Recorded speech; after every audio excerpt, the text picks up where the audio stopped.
Waalaikumsalam warahmatullahi wabarakatuh. Selamat malam semuanya. Pertama-tama terima kasih kepada Ibu Mardianti Bunga Sihol MM selaku dosen mata kuliah dari akuntansi.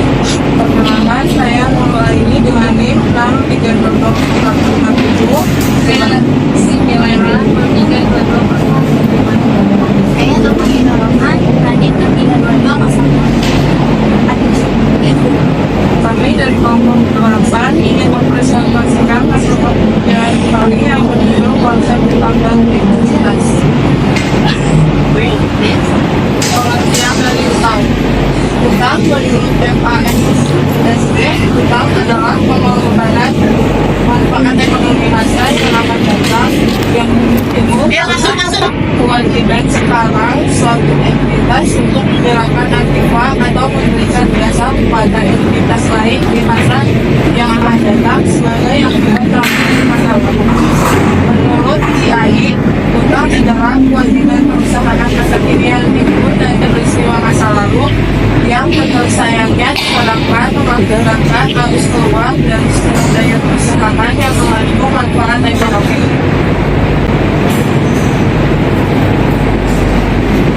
Adapun karakteristik dan utang diantaranya: 1. Kewajiban kepada pihak lain yang mungkin sekali dilunasi dengan menyerahkan aktiva atau aset seperti kas, barang dagangan atau jasa pada tanggal tertentu di waktu yang akan datang.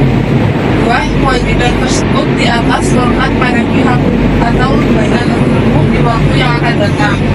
3. Transaksi atau perjanjian yang menimbulkan kewajiban tersebut telah terjadi di masa lalu. Adapun faktor terjadinya utang ada 3, yaitu 1. Kewajiban legal atau kontrak. Kewajiban legal adalah utang yang timbul karena adanya ketentuan formal berupa peraturan hukum untuk membayar kas atau menyerahkan barang atau jasa kepada entitas tertentu, misalnya hutang dagang dan hutang bank. Kedua, kewajiban konstruktif atau konstruktif liabilities. Kewajiban konstruktif timbul karena kewajiban tersebut sengaja diciptakan untuk tujuan atau kondisi tertentu, meskipun secara formal tidak dilakukan perjanjian tertulis untuk membayar sejumlah uang tertentu di masa yang akan datang, misalnya hutang bonus. Ketiga, kewajiban equitable. Kewajiban equitable adalah hutang yang timbul karena adanya kebijakan yang diambil perusahaan karena alasan moral atau etika dan perlakuan diterima oleh praktek secara umum, misalnya hutang garansi. Pengukuran hutang. Dasar pengukuran hutang jumlah rupiah sumber ekonomi yang harus digambarkan apabila pada saat penilaian atau pengukuran hutang diskresi. Rumusnya PIT sama dengan R 1 plus F min T. Itu nilai sekarang dari hutang tambah penilaian F aliran kas masa yang akan datang pada periode T dari tanggal penilaian F tingkat bunga. Hutang dianggap selesai atau lunas apabila suatu perusahaan telah melakukan kewajiban untuk menyerahkan aktiva atau jasa kepada pihak lain.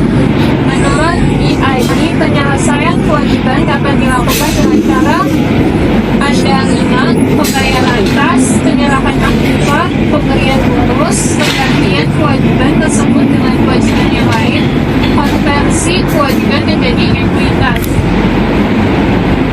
Pengertian ekuitas menurut FASB, ekuitas adalah hak sisa terhadap aktiva suatu entitas setelah dikurangi hutang.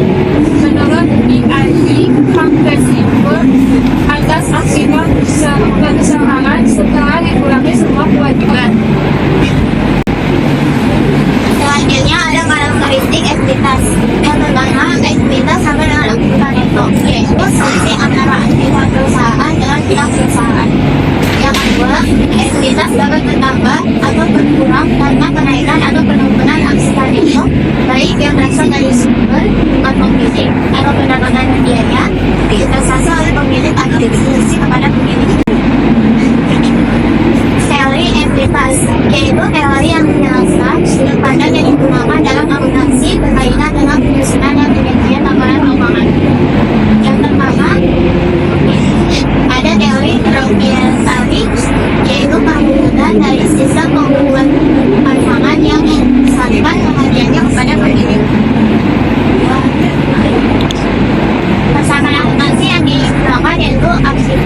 hutang sama dengan modal. Teori ini muncul sebagai perwujudan dari sistem pembungkusan pasangan yang memusatkan perhatian kepada sendiri. Teori proprietari sangat cocok diterapkan untuk organisasi perusahaan perseorangan dan firma, karena dalam bentuk organisasi ini ada hubungan personel antara manajemen perusahaan dengan pendiri. Yang kedua, ada teori entitas atau kesatuan di sana, yaitu teori ini menunjukkan bahwa dengan adanya perkembangan kegiatan usaha menyebabkan perusahaan menjadi unit usaha yang berdiri sendiri terpisah dari pemiliknya. Persamaan aplikasi yang digunakan yaitu aplikasi yang dimasukkan atau aplikasi yang dengan modal dengan modal itu modal ditambah modal logistik. Selanjutnya ada teori entitas residual, yaitu perubahan dalam penilaian aktivitas logistik. Aktivitas logistik lebih ditahan